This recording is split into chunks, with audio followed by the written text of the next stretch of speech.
Hello listeners, I am your speaker Casey, and as many of you may know, I am currently undertaking the Psychology of Coercive Control Master's course at Salford University. I hope that this course will make me more informed and better equipped for future projects and interviews on the podcast. In the meantime, I will be releasing renewed versions of older episodes with updates from previous guests. If you want to find out what I remember from the time of each interview and get in-depth updates from the guests, I've been writing blog posts as I go through older episodes and adding them to my website, cultvaultpodcast.com, which you can also find links to in the episode description. You can find links on my website for support on navigating recovery from cultic abuse, to learn more about how to help a loved one, or become more informed about the subject of cults and coercive control. My emails are still open, and I am carefully curating a list of guests to speak with once I am back to interviewing officially next year. You can find me at cultvaultpodcast@gmail.com if you'd like to get in touch. And now, on to today's updated episode. Hi Andrew, and welcome to the show. Thank you for agreeing to chat with me today and to shed more light on this troubled teen industry that we've covered so much on the show already. Would you like to start by introducing yourself to the listeners? My name's Andrew. I live in North Carolina. I started this journey back when I was 9 years old. Once I graduated teen, the wilderness camps, tried to fit in, and then I wound up dropping out of high school and battled a drug addiction for 10 years. So I've been sober now for 4.5 years, and it's giving back to the community with peer support programs. So you've had quite a turbulent time sort of before, during and after your time spent within these therapeutic programs. The transition was rough. Coming from a wilderness camp into a public school system that I haven't been in for five years, it was a difficult transition, and I wasn't prepared for it. And the transition is not something I don't think we've touched on too much in the coverage so far. It's definitely something that's been mentioned, but not something that's been the sole focus of one experience or another. So perhaps that can be one of the biggest takeaways from this episode today with your experience, might be actually talking about the reintegration into typical society for somebody that has been in such an insular community and such a something so separated from everyday life. And you know, these wilderness programs are often in the middle of nowhere, where it's just you living with your peer group and the staff away from civilization and the rest of the world. Is that kind of how you feel your experience was? You become institutionalized real quick. I mean, it's really, and I mean, once we get more into it, the first program I went to wasn't bad. The second one I went to is the one that I really had a struggle with. And it's the one that I had the most memories of, because there's levels to these wilderness camps, and there's your low security programs, and then there's your one step below juvie programs. At least when I went back in 2000 and about 2005 when I went. You've talked about two programs there, and you've said that the first one wasn't too bad in comparison to the second program that you attended. What was the name of the first wilderness program you were sent to? The first one was Stone Mountain School. It's in Black Mountain, North Carolina. The executive director at the time was named Cat Jennings, C-A-T Jennings, and she is now a director of another program. It's called the Asheville Boarding School for Girls, that is located on the same campus that this program was shut down in 2007, is, if my information serves me right, that this program, Stone Mountain, was shut down due to non-compliance. They also work hand in hand with SUWS, S-U-W-S, that is a notorious program for goon squatting children. When I mean goon squatting, I mean waking kids up in the middle of the night and forcing them into a van. And next thing you know, you're in the middle of Idaho or some random state in a field. personally haven't been good squatted, but I see people that have. This first program that you attended, Stone Mountain, it was closed down eventually, but the person that was kind of involved with that program renamed, rebranded, and reopened a new institution under a different name. Yes. And that seems to be another common theme that we see within these types of wilderness programs and therapeutic boarding schools. Often when they're shut down, the staff disperse and open up new programs in different states, or stay where they are and just give the program a new name. Essentially, yes. There's a website. I can't remember. I think it's like heal.org or heal something. It's basically a place you can report the staff members to. And I was just randomly in the mountains about a month ago and was like, I just want to go walk around the campus. And next thing I know, there's a brand new wilderness camp here. And I'm like, and nothing has changed with this campus. I mean, the buildings are the same. I don't know as far as like the curriculum, but it's still the same campus that I remember 15 years ago. I'm 31 now. So, I mean, when I went, I was 10 years old at the time. And you mentioned that this first program that you were sent to was not particularly too difficult to be involved in. So what do you think it was about this program that was bearable? Well, I had a troubled family history.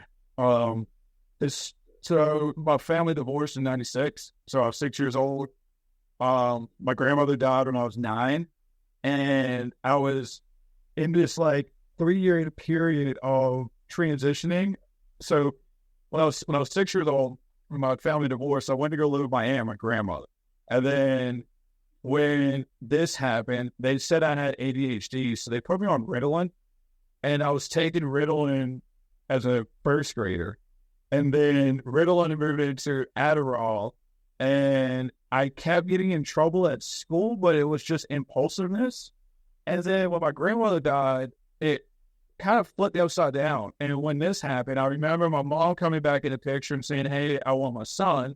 So I got taken away from that stable environment into my mom's house. And it became really turbulent. There's a lot of physical and verbal abuse going on. And it wound up me becoming a troubled teen. So I got expelled from Catholic school, and I went from being a sheltered, goody-goody kid to being transferred to a public middle school in the ghetto. And I got picked on and bullied a lot for it. So I tried to join a sports team, and then instead of the sports team becoming a safe haven to make friends, it became a safe haven for the kids to bully me in a locker room. So I became real distressed and real tough when I was about 7 or 8 years old. Now, because I was 9, because my grandmother died on 99. So, yeah, so 99 is when I was going to middle school.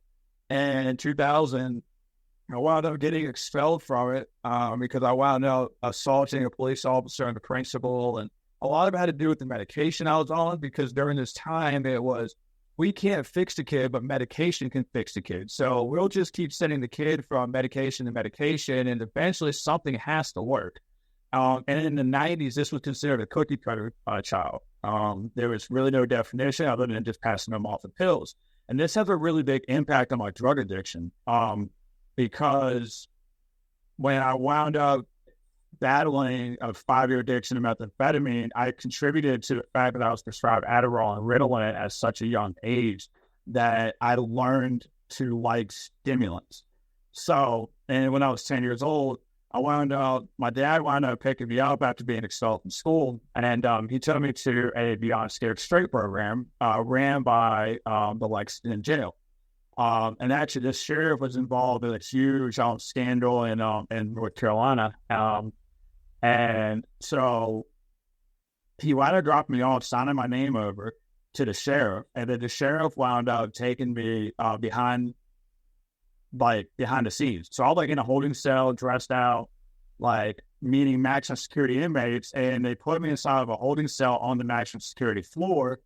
And like, this is supposed to steer you straight, but it wound up making me even more callous than what I was. It turned me from loving my family to me feeling like an outcast and a misfit, that I would never be changed. And this started down the road of the wilderness camps.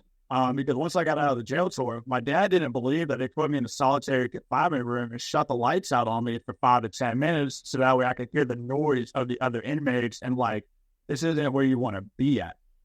And it wound up turning me into a whole different person. So when I showed up to Stone Mountain School in 2001, I was about to be 11, but I was only 10 and a half at the time. And it was a reprieve for me. And it was a release from the family, and I enjoyed it. I enjoyed this program, and I feel like the job I work now, I see kids that go down the same path I do, with their family not taking care of the mental health or trying to send it from place to place. So they find a way to either run away, escape with drugs, or escape the mental hospitals because it's a vacation. So that's my childhood right there. And that plays a huge part into the next role of the wilderness camps. I think the word you used there with turbulent is such a great way to try and summarize these experiences that you've had growing up, because it sounds as if when your parents divorce, it's the start of that turbulence, and then you go through so many transition periods so quickly where you then go to live with your aunt and your grandmother, and then you have the death in the family, so then you're grieving, and then you go to a new school, you're trying to adapt to all these new medications, and you're also trying to struggle with the learning difficulties that you have at the same time that aren't being addressed in the way that maybe they should be. And then you have, on top of that, the bullying, the school expulsion, and then this strange experience in this scared straight scenario, which didn't have the desired effect on you that perhaps the prison officers were hoping it would have. Yeah, because I wound up going to, when I got expelled from the second school, the middle school, I got bullied out and I got expelled there. Well, before I got expelled, they wanted me to go on into teen court. And so I went to teen court, and then they sent me on another Beyond Stare Straight program. But this time it was to the state prison of Raleigh and the minimum security camp in Salisbury. And so those two specific ones was the one that was the tipping point for me, because it scared me, but it just made me feel like I was unloved. This period in your life, there are so many different things that are happening at the same time that this is, I'd say, definitely a pinnacle point where you probably needed some intervention, but it didn't come in the right form. Yeah, and I don't blame my parents looking back on it, because they were doing the best they could with the situation that they had. You know, like, I really wish in the process of it all was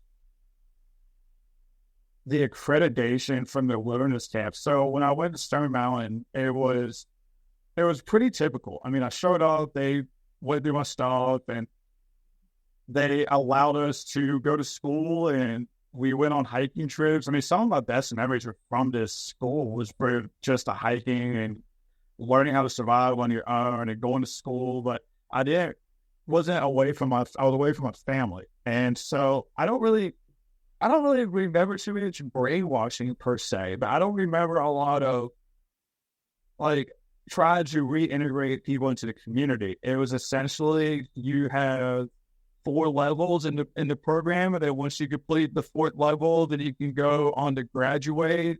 I guess that's where the transition period was. But I think a lot of it with this program was more like the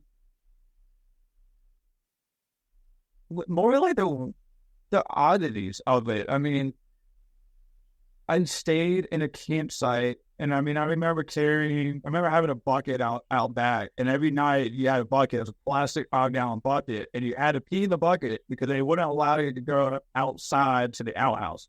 So then we had pee bucket duty, and it seriously sounds like it is. You had to basically carry this bucket full of pee up a hill and dump it in the outhouse in the morning time. Like, I remember one time falling up this hill and pee sloshed all over me, and I had to go take a shower. So I had to walk about a mile up the campsite to go shower. But I don't know why this program got shut down. I really don't. I know they wanted you on a lot of medications. That was the one thing I do remember. It was like I was always in a psychiatrist's office, and he was always prescribing medication. Do you think that was quite typical for a lot of your peer group as well? Yeah, so the typical group is 12 people. They split you off into groups, so it was 10 to 12 people, like 10 years old to 12, and then they had a second group, 1, 2, 3,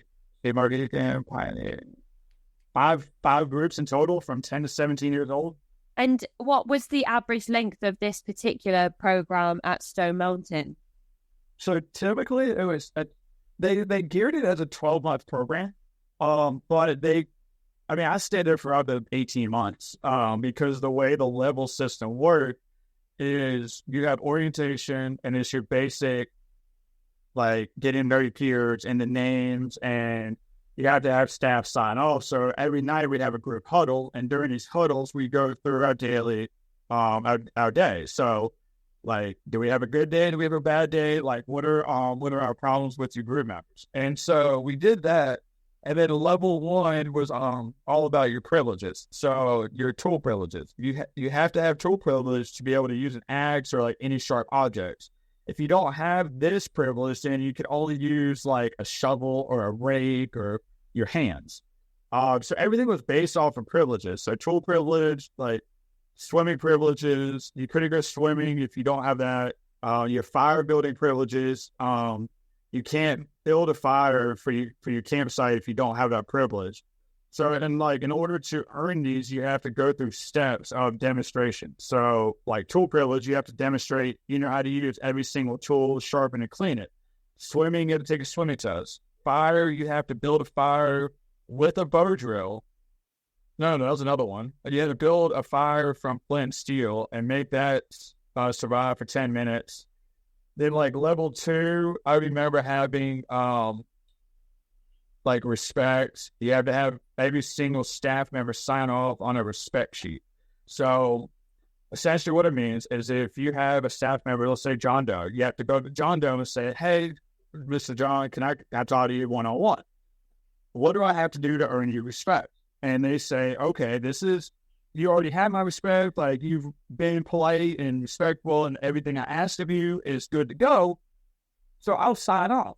But let's say you have one staff member, and this happened to me, I had one staff member who just had a resentment towards me, and I remember him specifically not liking me at all. His name was Jamie Bailey, and he would not sign off on this sheet.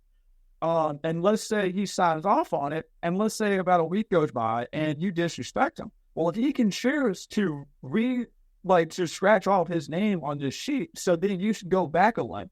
So let's say you're on level 4 and you lose this level 2 respect. You go back to level 2 and you won't go back to level 4 until you get this respect privilege. And I think that's where a lot of the manipulation comes in with this program. And it's basically they can withhold your graduation date, or they can withhold specific things because if, like, let's say you don't participate in group activity because you got kicked out of the group and you're a level 2, 3, 4, whatever, you lose that participation, you go back to orientation. So you are a brand new person altogether. So you go to the back of the line, you eat last, you don't get anybody respecting you as the oldest group member. You're pretty much ostracized, and like you can tell who's in trouble because of how the line is made. And so it goes by the highest level down to the lowest level. Lowest level's in the back. Right.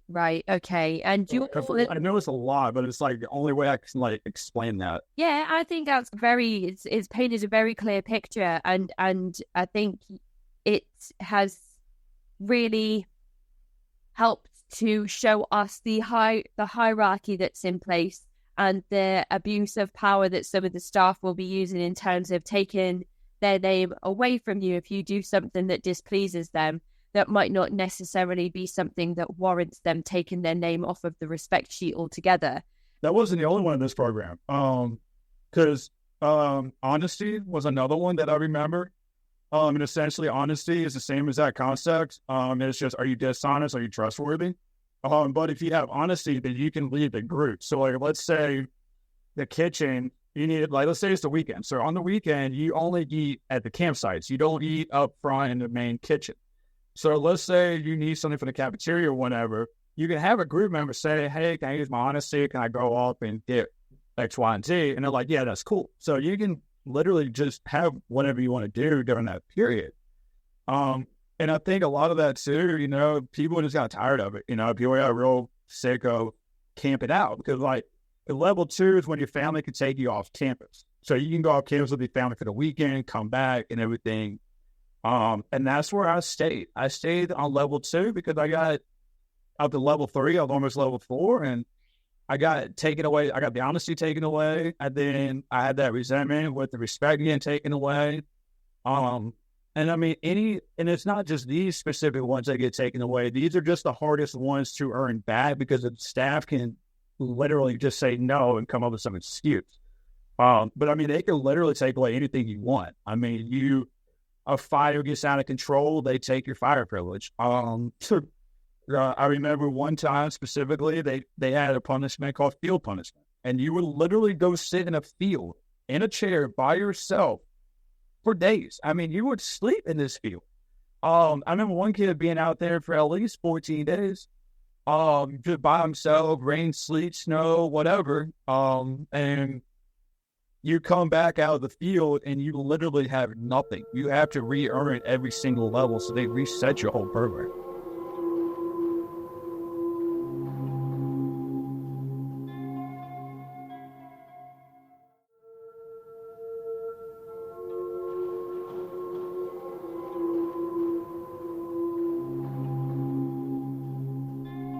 That's awful, especially because when you first mentioned having the responsibility of taking the bucket to the outhouse in the morning, I thought, oh, maybe they don't want young adults and young boys and girls walking around in the wilderness at night time to go use the outhouse to go to the toilet. But then obviously if boys and girls are sleeping in the field at the same time, then that's not something.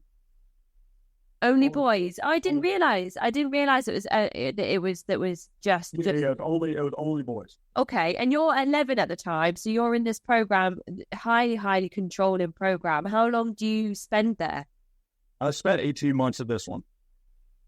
And then did you transfer straight into the other program, or did you go home for a period first? So my mom has mental health problems. I didn't know this at the time, but now that I'm on the other side, I realized, you know, my mom couldn't take care of me. And my dad decided to pay for me to go to summer school at Oak Hill Academy. It is one of the most prestigious schools in America. Carmelo Anthony graduated from Oak Hill High School. He's an NBA basketball player. He went to Syracuse for a year, and then that's how he's in the NBA now. But I remember going to the school, and I didn't know how to make friends. I didn't know how to even interact with peers. A lot of the stuff with being institutionalized is I didn't know about, like, so when I left, I mean, Eminem just dropped his Slim Shady album. You know, like, I am the real Slim Shady. And when I come out, you know, they're talking about new artists and new music and movies, and I'm stuck, you know. I basically quit being a kid when I was 10 years old, and then when I left at 12 going on 13, you know, like, I had this gap, so I couldn't fit in, and I wound up getting in a lot more trouble at the school. And I remember the school having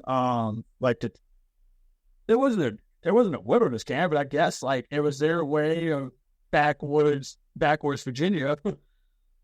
If you get in trouble, you're going to go dig ditches. You know, you're going to go swing an axe on the backside of a hill. And I mean, I remember doing this forever, and I wound up getting kicked out of Oak Hill. But there was no transition. There was no like psychiatrist there to talk to me. There was nobody.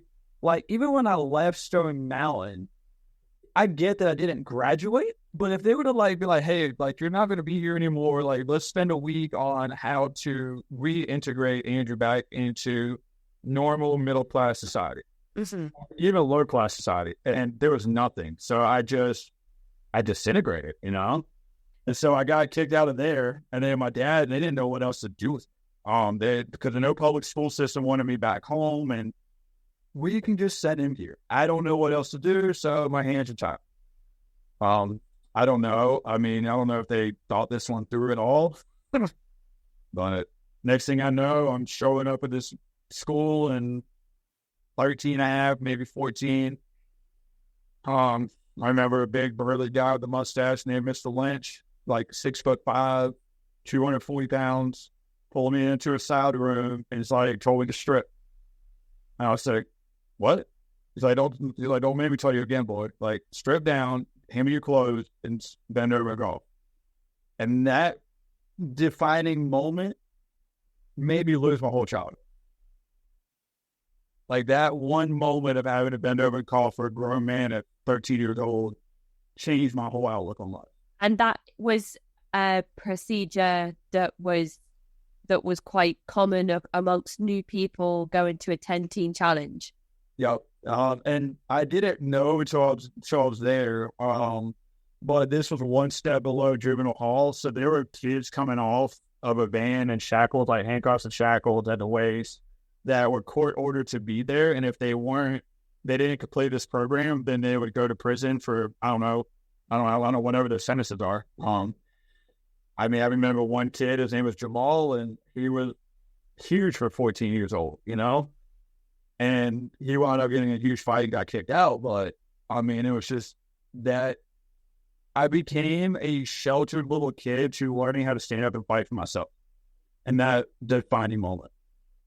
This part of the level were rigid, too. You didn't go off campus. You didn't interact with any students. I remember walking, so there's I think it's five groups, and they're ranging from like 13 to 17, because I was in the youngest group. And anytime you walked and there was another group coming down the sidewalk, like let's say you're walking down the left sidewalk and the group's coming down the right side. So you have to turn your head to the left. So now you don't see the other group. Like, so you can never interact. It's what we call mixing. You can't mix with the other students there. So I only knew the 12 people that were in my group at one time. That was it. That's the only people I knew. I remember people that got in trouble and you got pulled out of the group and you got sent to the lynch mob and you went down gravel roads carrying buckets of gravel. I mean, it was so labor force. There was so much labor there at that school. Like, if you left your water bottle at the campsite and you're up at the kitchen, then you carry a rock with you all day. Yeah, so it's Three Springs in Pittsburgh, North Carolina. And you arrived at this second program. You are 13. Around about 13 years old. What are your first impressions when you arrive at Three Springs? Wide-eyed and bushy-tailed. You know, is it another one of these programs that's kind of in the middle of nowhere? This one was not in the mountains, but it was just in the middle of nowhere. I mean, nobody knows this town. Right. And you have a peer group of about 12 people. Mm-hmm. And how are you first introduced to that group? Do you all arrive around about the same time into the program, or have some people already been there a while when you're introduced to them? Yeah, it's a huddle. Essentially, you sit around a like a campfire type setting. So the way the benches, like all the benches there were trees cut down, and then they made the tree logs into like a bench. Mm-hmm. So just imagine like 2 logs for your backrest and 2 logs to sit on, and that's how they made the huddles. And they're around a campfire. So you show up and you have to stand up in front of everybody and tell them why you're here, what your problem is, and expose, like, okay, I'm a disrespectful little teenager who doesn't like to listen to adults, and that is why I'm here.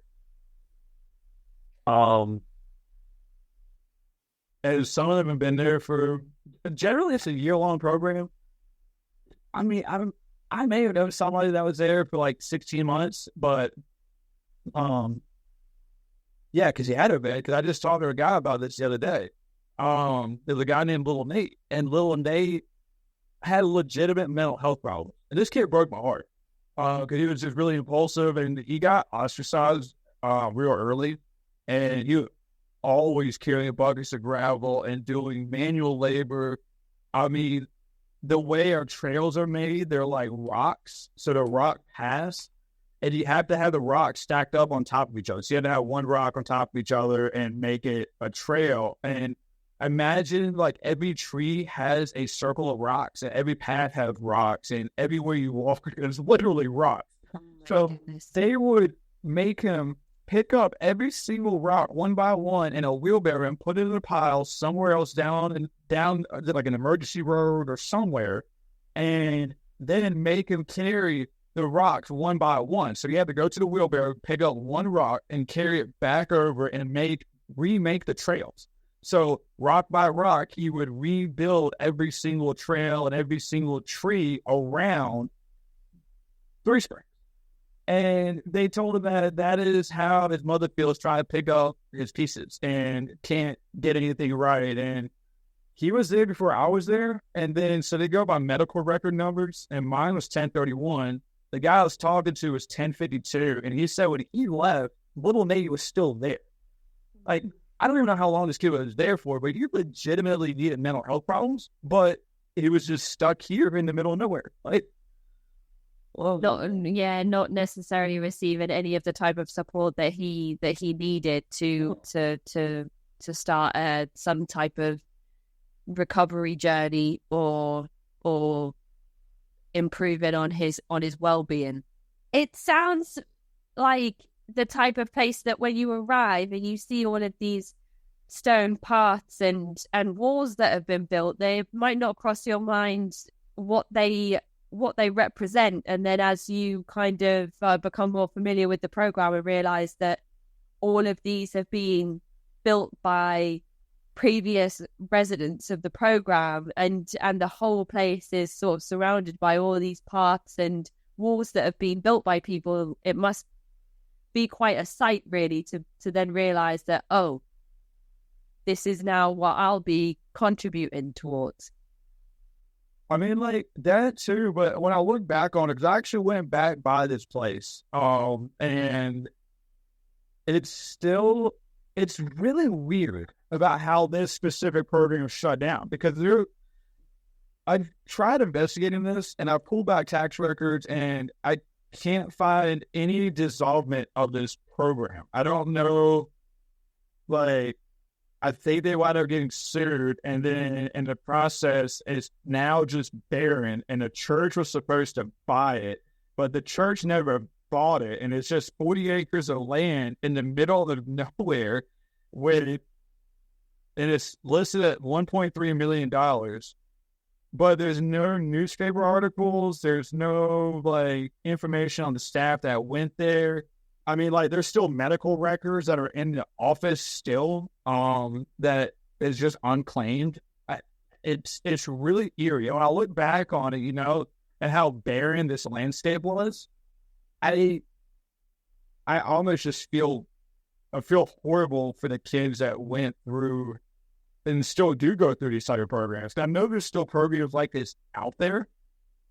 It's that once you get out, it's the transition period, and that's the biggest focus. It's not so much like what the schools have done or what they do to the parents, because we hear that so much in the media and on Reddit and whatever forums and podcasts, but we don't ever talk about the kid that once he leaves here and is institutionalized, trying to go back to a high school and then fitting in with the wrong crowd, because all the misfits are the ones that are going to love you, like, you didn't go to elementary school and middle school and high school with these people. Like, you're just an outcast to these people because they don't know who you are. You're like the new kid on the block. But at least the new kid on the block understands, like, the media and can relate to these kids and can talk about the president that just, that 9/11 just happened, or can talk about Jay-Z dropping his new album. I don't know none of this. Like, I've had this period of time in my life that's a blackout from 9.5, 10 years old to 15 and a half going to high school. There's this gap in my life that I cannot explain and nobody else understands except for who have actually been through it. Something that I still don't understand, even after hours of listening to people's testimonies and stories around their experiences, and it's something that I will never fully comprehend or understand because it's not something that I've personally been through. But I think it is very prevalent what you're saying about that reintegration into society, and so much happens at that time in your life, sort of the ages between 12 and 15 or 12 to even 18. So much happens in that period of your life where you feel like you know everything, and you know the kind of person you are and who you want to be when you grow up, and you feel like you've got it all figured out.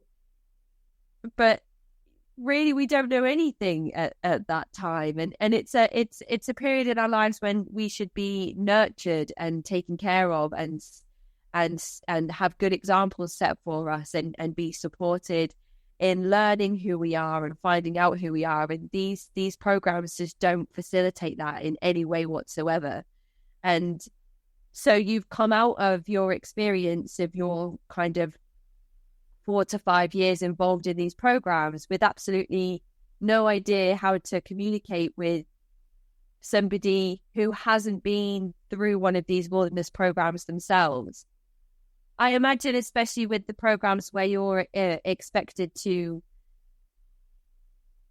have these, like, you use the word huddle, and I'm not sure. I'm sure we can go into this a bit more soon. But when people have these experiences where they do the scream and shout therapy, and they have the sessions where they're supposed to divulge their most deepest and darkest secrets, even if what they're saying isn't true, because they just want to be left alone and they don't want the spotlight on them anymore, so they make up sleeping with 4 or 5 guys. Which is not true because they're still a virgin, or whatever it is that the situation kind of presents itself. And then you've got to go back to mainstream education where you're not expected to say these things and have these conversations. And then it's almost like difficult not to overshare or not to speak about your deepest, darkest secrets with everybody you meet, because that's just what you've done for the last 5 years. So it's very interesting that you've touched upon kind of the reintegration being something that you struggled with. I struggled with it a lot because, I mean, even when I was like, I remember going to high school and it was a sophomore. My sister sat down and she went over this like list of programs and classes, and looking back, hindsight is 2020 because I would have joined. Because 9/11 happened. So that's 2011, 2021. Yeah, so I was 21. Okay, yeah. I keep getting 2001 and 2011 mixed up. But I would have joined the Army or like the military because that was like the only structure I knew. And I kind of feel like that was like the only option, but I didn't do it. So I found the wrong crowd, found people that it wasn't like, oh, I got out and I just started smoking weed. It was, because I never did drugs in my life. Like that was never my problem. But I wound up working and I did great. I mean, I can remember at least 6 months to a year, I did okay and life seemed to be on track, but I was still missing this like resentment towards my father, and I was missing this piece of my life, and I had a chip on my shoulder. And next thing you know, I found the wrong crowd, started smoking weed, started drinking, dropped out of high school when I was 17. And then when I dropped out of high school when I was 17, my sister didn't know what to do with me. And I love her to death because she was like, I don't know what to do, so go back to your mom. And mind you, I haven't lived with my mom since I was 9 years old. So, I mean, there's 11 years of mom trying to discipline me, but I'm not listening to her. Mm-hmm. So 17, high school dropout, and next thing you know, like, it's a chain of progression. So I go I wound up going to jail for the first time. And that really that was my first time actually behind bars for 30 days. And it was more of a wake-up call. And I wound up going through the same process I did as going through Three Springs. And it was strip and cough and get searched and back to being institutionalized and back to getting jobs because I was a new guy there. Because of course now I'm in a different crowd of people. So I'm in a small town that everybody knows everybody. And it's gang people know gang people and dope heads know dope heads. And I'm back in the same cycle again. So I pretty much made a choice at 18 years old that, okay, like, this is going to be my life. I'm institutionalized. This is all I know. I found the people that understand what it's like. And next thing you know, from 18 to 21, I wound up getting locked up so many times that I wound up becoming a felon. And then when I became a felon at 21, that was just like a whole other turning point for me. Like, I am beyond the point of return now. So I'm pretty much just lost in this whole endless cycle of addiction for 6-7 years, you know, and it all stems back from the wilderness camp and having this chip on my shoulder and having this transition period and not being able to talk to my family with therapy. And like, a lot of it was how I felt, but a lot of it also was how I was raised in the programs with expecting people to understand what I was going through. And like, I talk to people today, you know, and I hear the same stories. People reach out to me on Reddit and they'll talk to me. And I've talked to some of the people that I've actually gone through the programs with, and they all say the same thing. You know, it's like, I take away the brainwashing and take away the family aspect of it. Like, what did we get besides getting thrown away for a couple of years and then we're back to the same problem, you know? Like, people have nightmares from just waking up and then not knowing how to live. Like, people still have these problems of feeling like they go to work and there's something that triggers them from one of these programs, and it's like a whole PTSD battle. And I don't have a recipe for it, you know? Like, I don't have a magic, like, oh, this is going to work and this is how I got out of it. Like, I just was lost and somehow became found again. I don't know.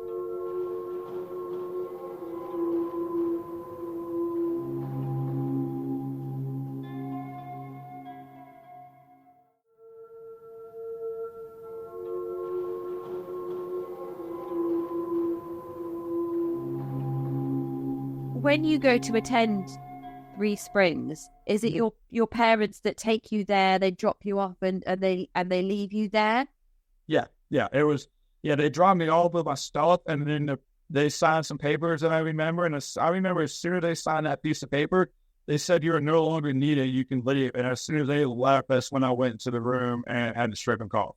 Right. And what about your belongings? Did you have anything with you that you took there that was taken away from you? I had a trunk full of stuff, you know, like envelopes, and you can write letters. I mean, you had church on Sunday, and like it went to this like little tiny school. Like when you went to school, they had a church service there, and I never went to church because that was the one time that I could like leave the group behind. So essentially, they had two separate groups. If you don't go to church, if you go to church, and stuff. It was only myself and one other guy that never went to church, and we stayed at the campsite for hours until they got back. They had like 2-hour church service. North Carolina is part of the Bible Belt in America. Oh yeah. So it must have been quite strange for you to be somebody that doesn't have religious affiliations, I imagine, in that part of the world. No, I remember going down the Wicca. I thought that was my religion, and I wanted to be a Satanist because it was like, for lack of better words, fuck the world. Like you left me here. But no, I mean, my family's Catholic, you know, and that was another big part too, is that without touching on this subject too much, but the divorce in the family caused a rift in the Catholic Church, and because of the divorce, it made it really weird for my mom to go back to church. Like the priest wanted my mom to go to marriage counseling and wanted to write out this letter, and they would have let me be an altar boy, and it was just real backwards, you know. And now I'm like tattooed up and whatever. So Yeah, it's probably like a whole other thing that I'm sure your mum has some interesting stories about her experiences in the church at that time, and again, she's in a period of her life where she probably needs some level of support, and you would hope that your church and your community would offer you that support, but instead she's judged and shunned and has these experiences where she feels like she's lesser than because her marriage hasn't managed to be sustainable, which for some people is just the way that it goes. It doesn't mean that she's immoral or sinful. So it's really unfortunate that at that point there's a line drawn with the us and them aspect, and your mum is seen in that way, because I'm sure she probably really would have appreciated the support of her congregation at that point. And then you're not allowed to be an altar boy. I'm not sure if that's something that you would have wanted to do, but then to have that opportunity taken away is another thing that's just less than helpful and not supportive. I mean, a lot of it has to do too with just my mental health and my mom's mental health, and I think I was wrong. Glad technology and the way medicine has advanced from the 90s to now, because now we're more focused on like natural based therapies, like instead of shoving down a bunch of medication, like let's get to the root of the problem, especially with my job that I do right now. I get a lot of calls of, I want to harm myself or others. But when I get down to the root problem, it's, I don't really want to do that. I just have a problem with like my father wanting to tell me what to do and yells at me. So this is just my cry for help. Like I think a lot of it has to do problems. And I think mine got solved with medications, and then the side effects of the medication made me act out worse. So then all the focus was on me instead of like my mom, I mean, I think a lot of, even today, a lot of people put the focus on the kid, and it's the kid's problem for acting out. But if you look at the home life and the parent dynamic and the parent supports and their roles, I think it's bigger. I think it's a bigger piece to that, Mm-hmm. And I don't think with a lot of these wilderness camps that there was a lot of family involved therapy that I can remember. Like I remember family day where your family could come out and visit you and we can talk and stuff like that, but it wasn't with a therapist or anything. There wasn't any like in-home training, I mean, I even know programs today, it's called intensive in-home, where a therapist and a counselor come out and talk to you in your home and see the dynamic going on and try to intervene that way. Well, I think a lot of people just get so caught up in just sending Junior off somewhere else so we don't have to deal with it. Then Junior comes back worse, and then Junior comes back worse, and then the program didn't do the right job. So let's send Junior to a second program. There's a lot of traumas happen there too. I mean, a lot of physical, sexual, and verbal abuse go on. That's to be another one of these commonalities across these programs. There's the institutionalized abuse. There's even spiritual abuse with programs like Teen Challenge that have a focus, a religious aspect. There's a lot of there's just untold amounts of verbal abuse in a lot of these programs that we hear about on the show. And then there's the physical abuse and the sexual abuse. And then even just things like inappropriate adults just being generally inappropriate with young adults, just the way that they speak to them or the way that they act with them. Even if we're not hearing the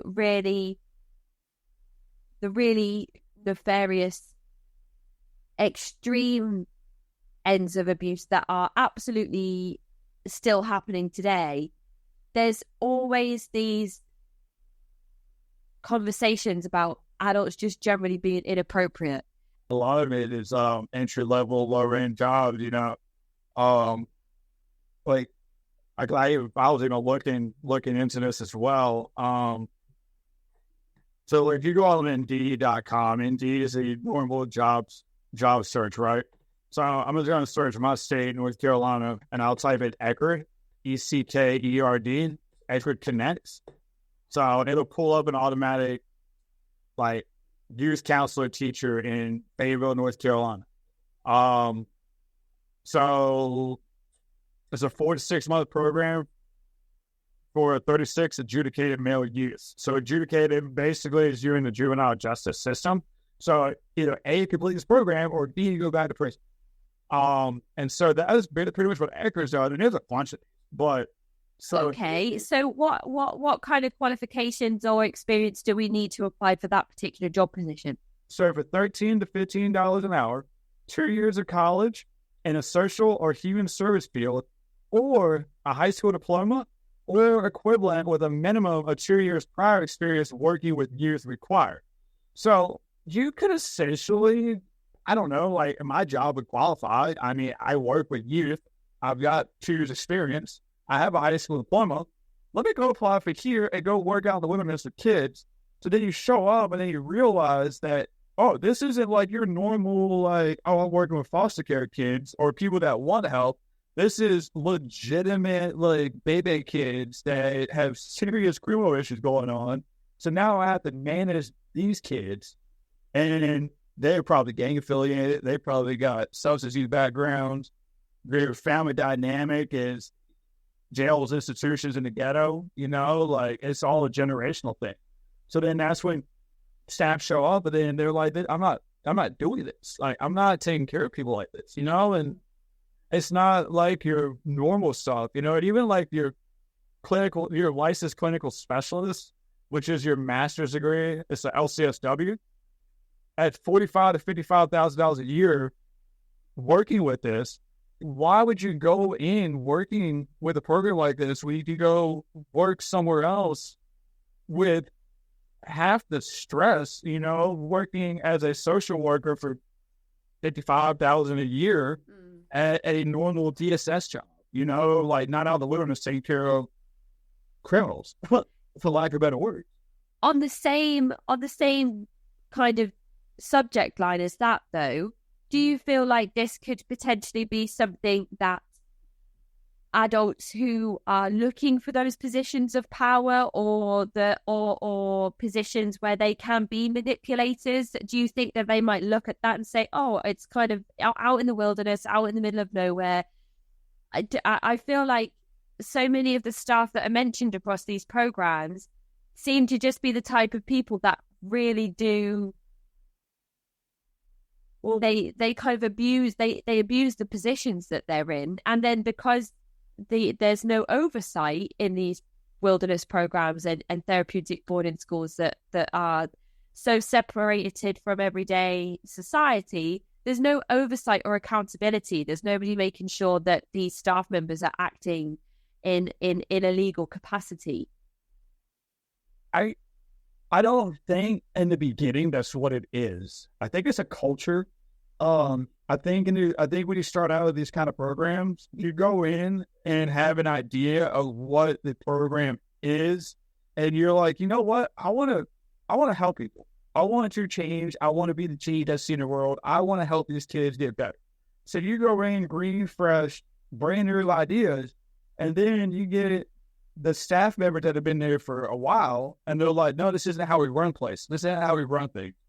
So then you have this culture of abuse and manipulation already there. And when you get new staff coming in, it's either the kids get to you first.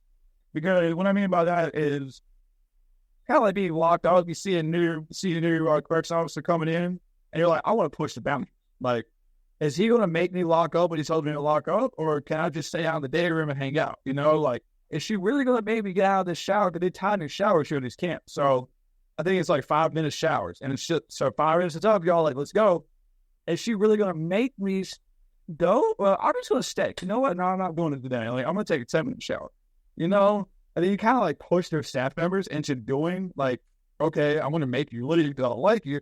Or they become power tripping. And then they get the backing of the culture of the other staff members. And they're like, well, if he's not listening, grab him by the arm and yank him out the shower. And if he don't want to listen to theirs, throw him on the floor and restrain him. And we'll take him off somewhere else and we'll deal with it. I think because of culture. Yeah, I think you're probably right. I think I've had so many of these conversations that maybe my perspective is skewed, and I'm not being particularly fair on all of the staff members that may attend these programs. And as you were speaking there, it reminded me of a few times that people have said, oh, there was a staff member there. She was very reasonable. She was firm but fair. He was very reasonable. He was firm but fair. I have a lot of respect and time for that particular staff member who did try to make a positive difference. But because of the general layout of the programs and the general culture, it was like they were kind of trying to roll a boulder uphill. It's just a very difficult thing to do. And it also reminded me that a lot of the time, these particular staff members that are very difficult or inappropriate seem to be staff who have attended the programs as residents before they go on to be on the payroll. I don't know if that's something that you particularly experienced in your program when you were at Three Springs. No, I can't say I have. I didn't really know too much about that dynamic. I just know from what I look up on job searches, and it's all still the same.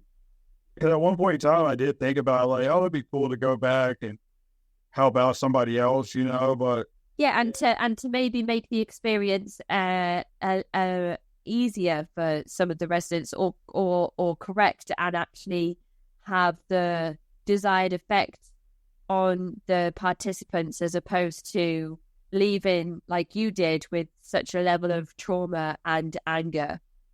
That's why I tell people about the peer support program. I'm pretty sure every state has a peer support program in some aspect.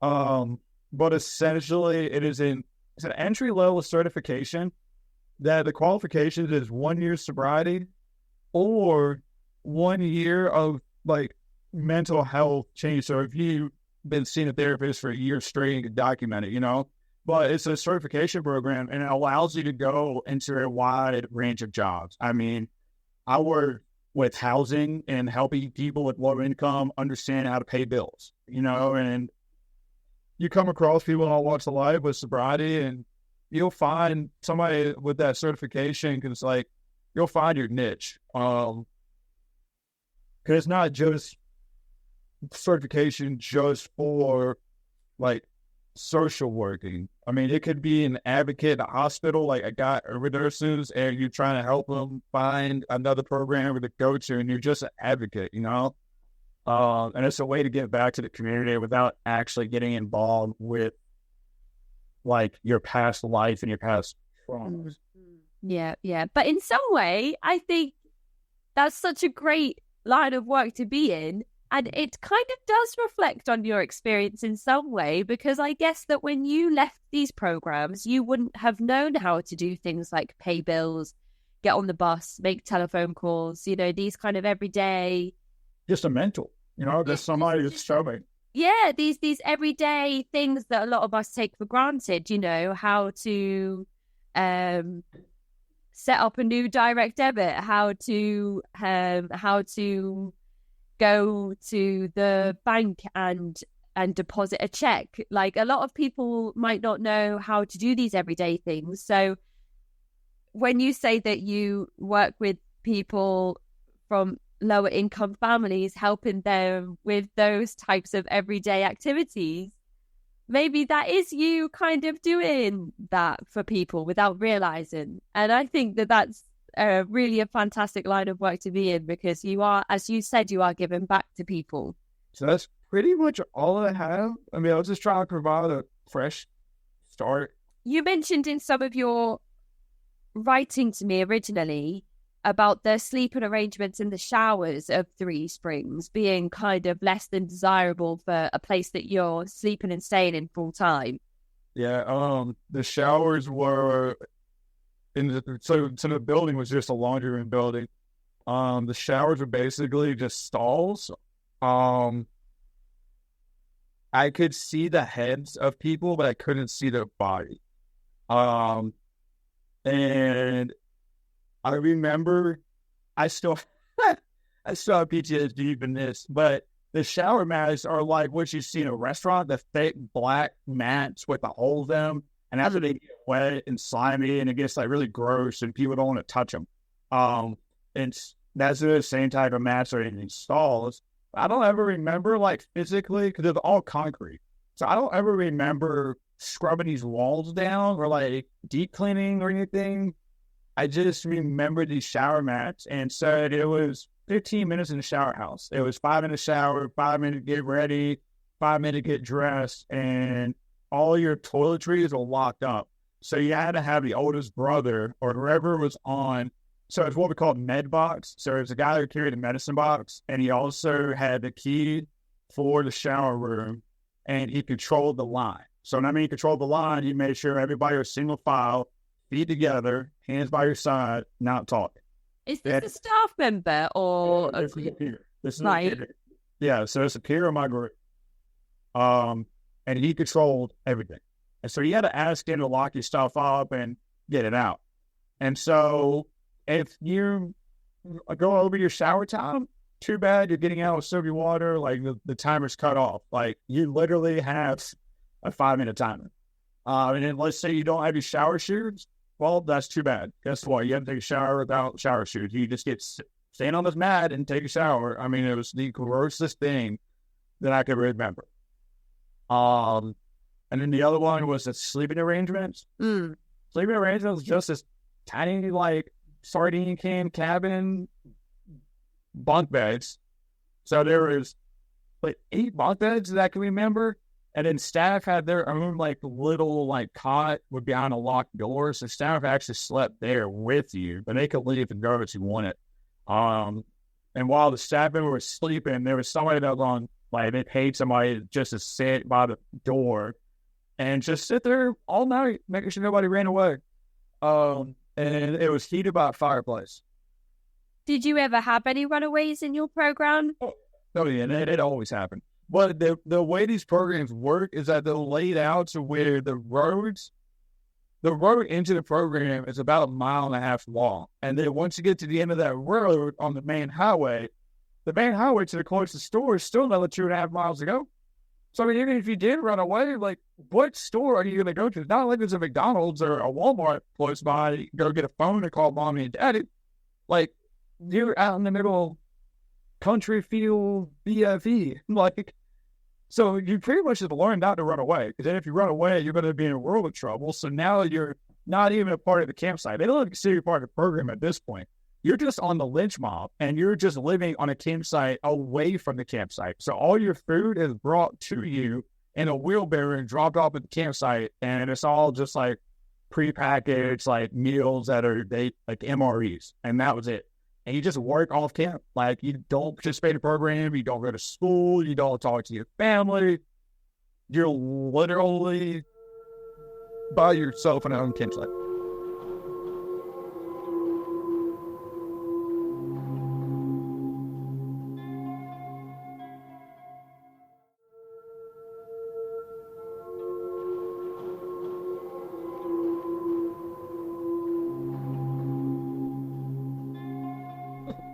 So when you say lynch mob, you mentioned this very briefly before. It's a group that you are asked to go and join because you have kind of broken. So you're not asked to join; you're pretty much forced to join. So it's the same guy. It's the same guy who searched me. His name was Mr. Lynch. So we just called it the lynch mob because he was in charge. So he drove a tractor behind the group of kids. Like, I remember this because, like, if you ever got in trouble, they'd be like, all right, like, they'd radio on the side, be like, staff member to Lynch, we got one for you. And next thing you know, the big burly guy shows up, grabs you by the arm, and it's like, tells you to march. And you're marching in front of his tractor, and he takes you to the gravel pile, gets you a 5-gallon bucket, like a 5-gallon bucket, you fill it up with gravel, you carry it all the way down to the campsite, and you basically fill trails in, like, you just repave roads, essentially. You just drop off a bucket of gravel, you turn back around, go back up to the campsite, and it's just this monotonous labor that I remember doing. And like, once I got out, I didn't want to work anymore. I didn't want to go punch a clock at a Subway. Like, I just got done doing this crap for 5 years. Like, let me be a kid. Huh. And what types of things might land you in the lynch mob?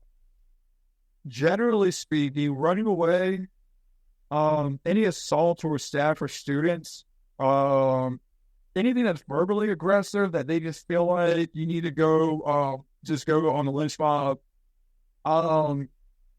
They also took people.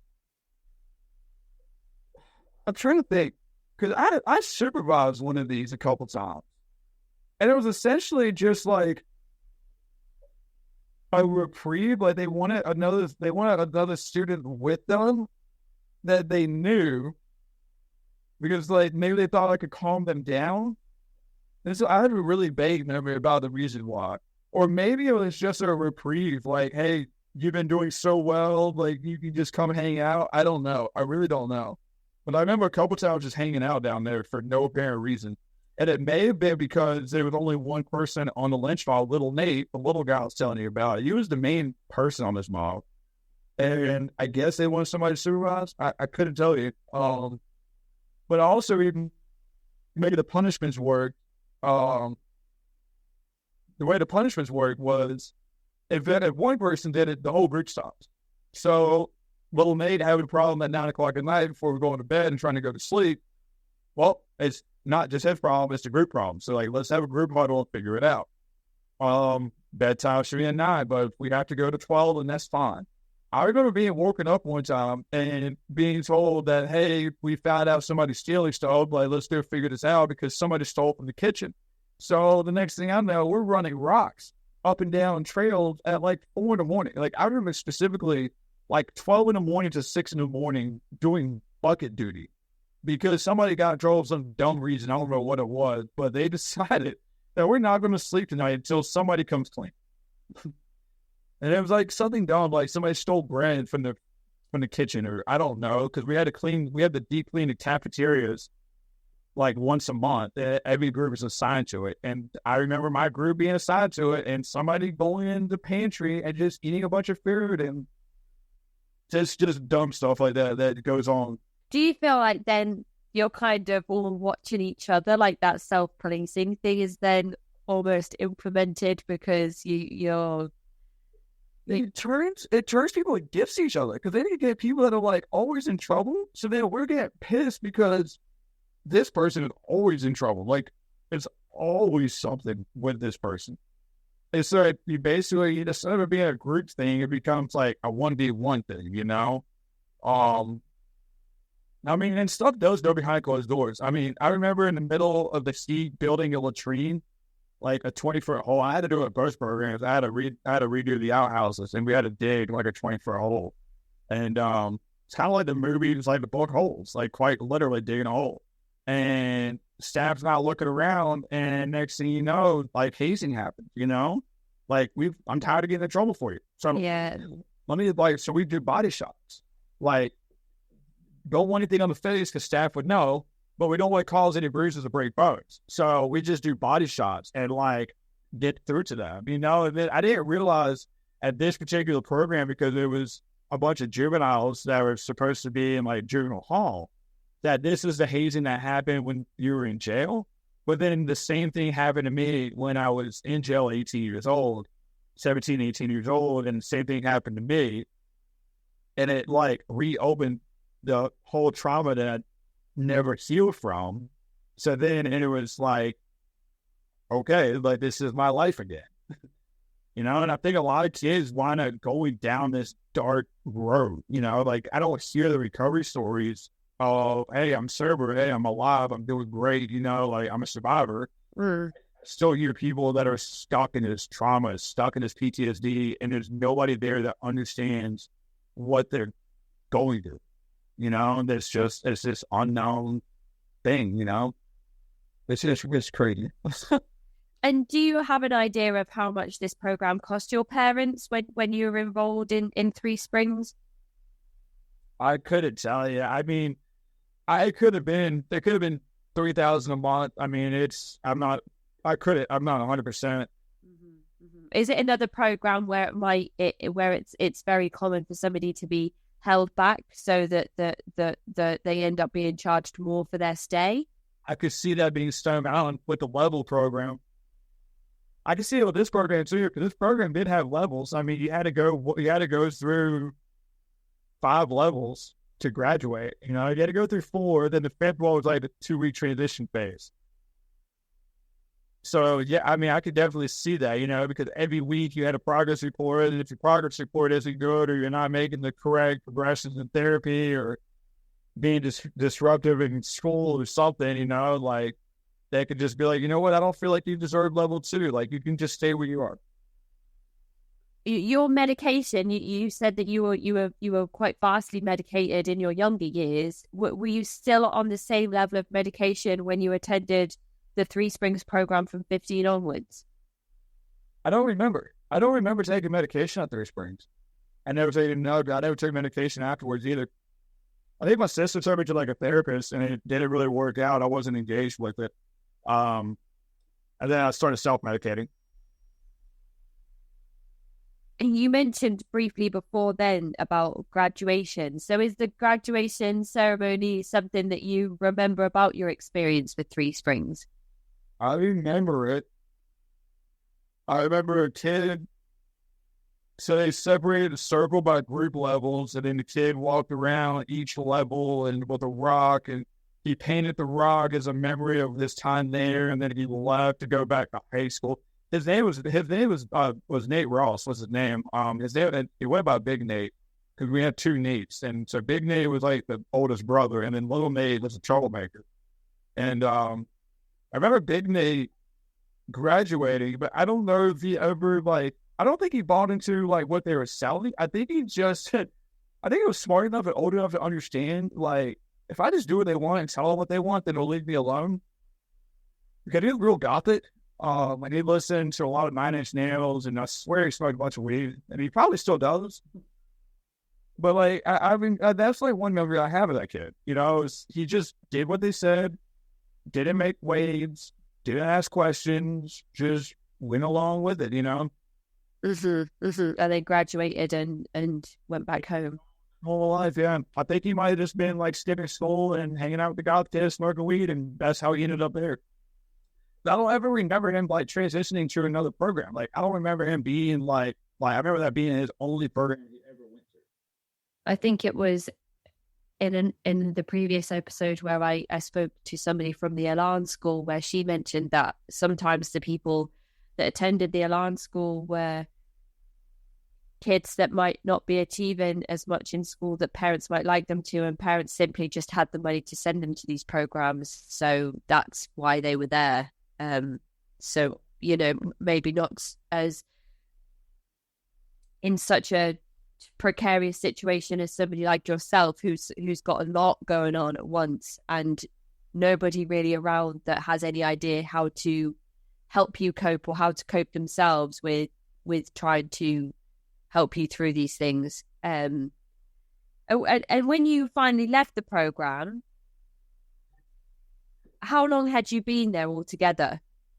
Like 13 months. And what kind of qualification did you leave with? Any educational certification? Nope. I got a letter in the mail saying my dad's not paying for it anymore, and my sister's coming to pick me up.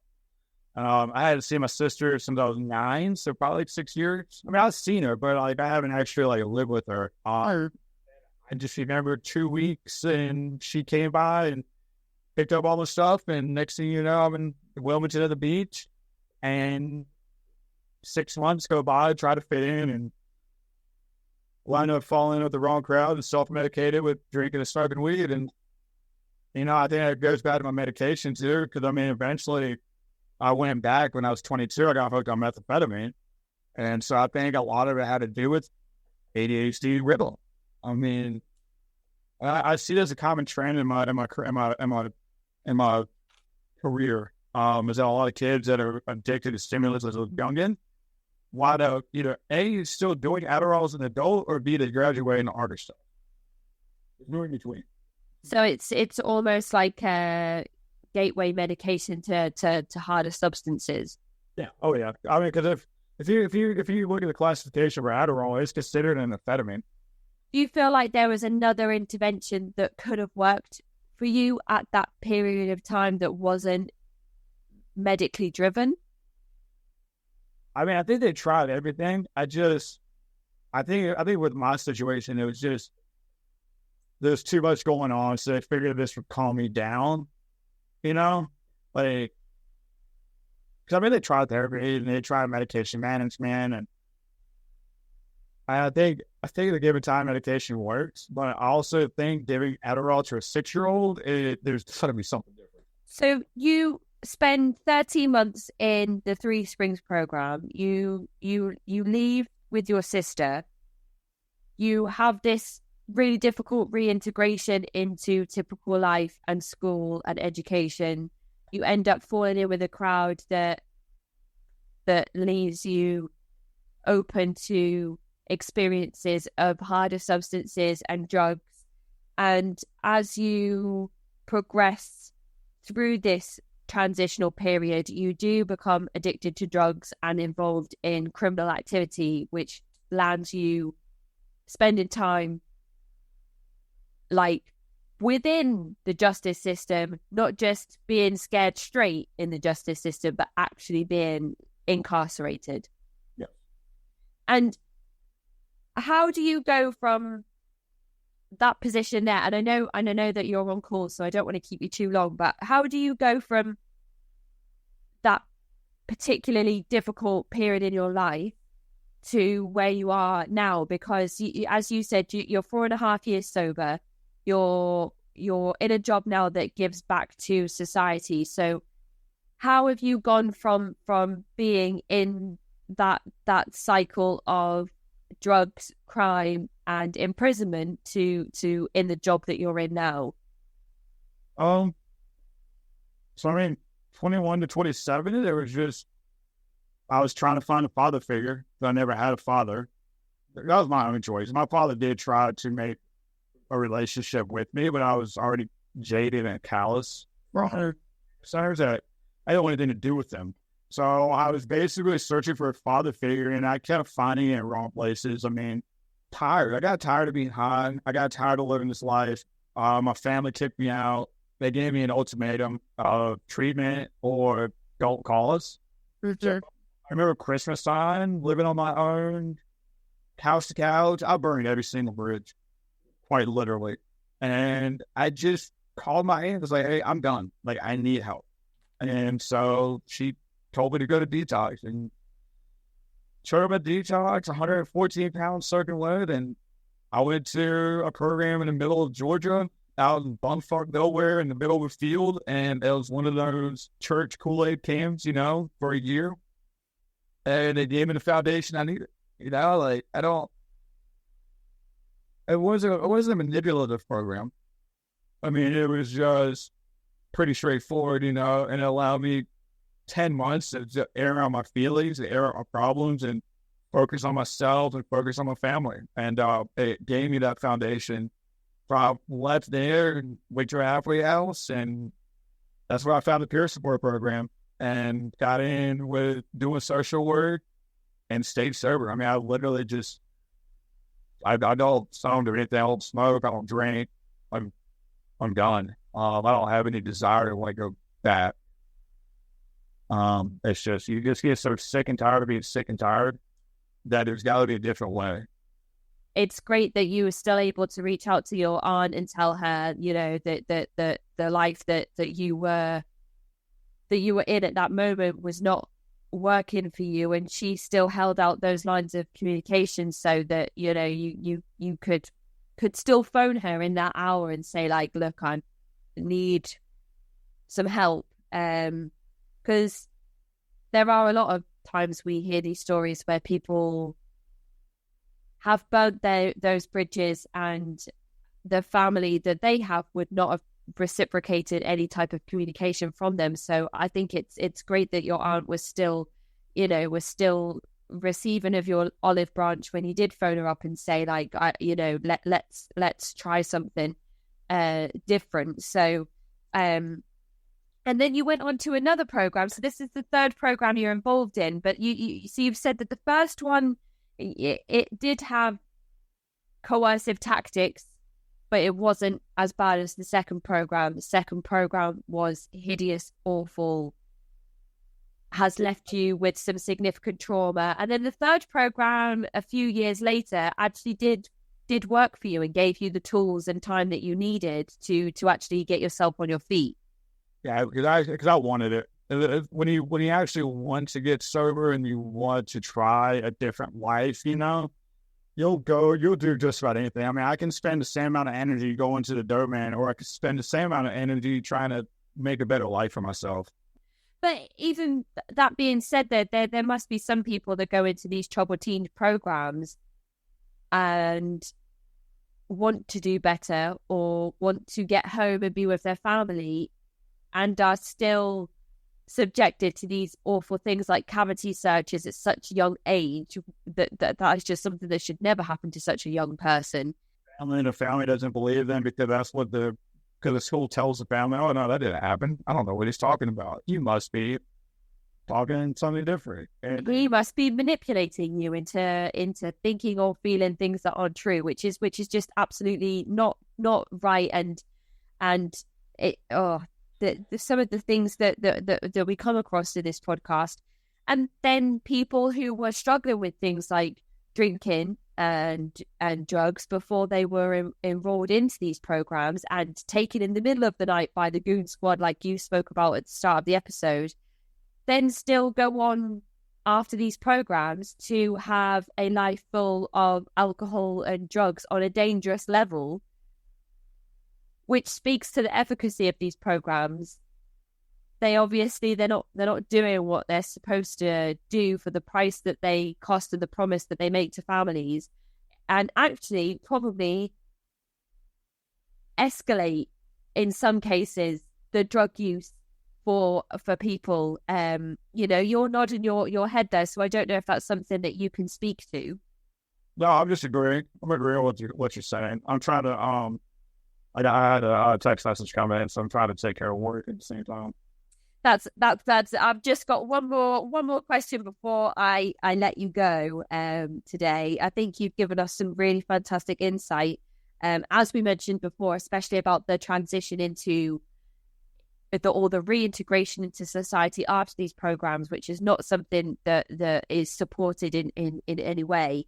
So, what is the answer for so-called troubled teens, for juveniles, for people involved in gang life, for people who are getting involved in criminal activities or experimenting with alcohol and drugs, and for families who feel like there's nowhere else or nothing else that they can try for their children? What would you say is the answer that is not these wilderness programs or therapeutic boarding schools that actually are only encouraging institutionalized abuse?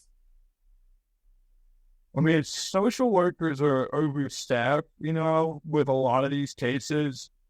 But I really think trying to keep the kids in the community and keeping it community-based instead of pulling them out or sending them to a family member in another state with services already set up. I'm not saying take Junior and send him to Texas with an aunt that he's never met before, but maybe over the summer, take a family vacation down there and then try to find services in the area like community-based mentorship programs, like at-risk youth programs, and see if you can get Junior involved during the summer. That way, it's a smoother transition. If you're hey, I think you're doing great down here. How about you trying to start school down here since you already know the friends? So instead of taking Junior from North Carolina to Texas, just dropping them off with nothing, set up a support plan and community-based supports in that specific area. That way, he already has something to transition into. Because if you take Junior, just drop him off, then he's going to be pissed at the family, and then he just threw him off like these yesterday's news. And then he's going to carry around that chip on the shoulder, and he's going to go find the same crowd that he just left that you're trying to get him away from. So, community, peer support, and utilizing the programs that are available to young people that aren't necessarily these ones that are out in the middle of nowhere, where there is no oversight and no accountability. Fantastic. So thank you so much, Andrew. I know we've been a little bit on the rushed side today. I know that you are all called for work, so I do appreciate you coming here and giving us your time today, telling us your story, giving us a little bit of insight into the 2 programs that you attended. And also just to highlight again that difficult period of leaving these programs when you've been involved for a number of years and then having that transition and reintegration into typical society, typical education, and navigating those murky waters when you have never developed or have lost the skill of socializing and just typical everyday life. So I do appreciate you bringing that particular piece forward for us today. And I will say thank you and let you go, just in case work do give you a call. So excellent chat today, and thank you so much, Andrew. Thank you for having me on. Enjoy the rest of your day. Thank you. Bye. Bye.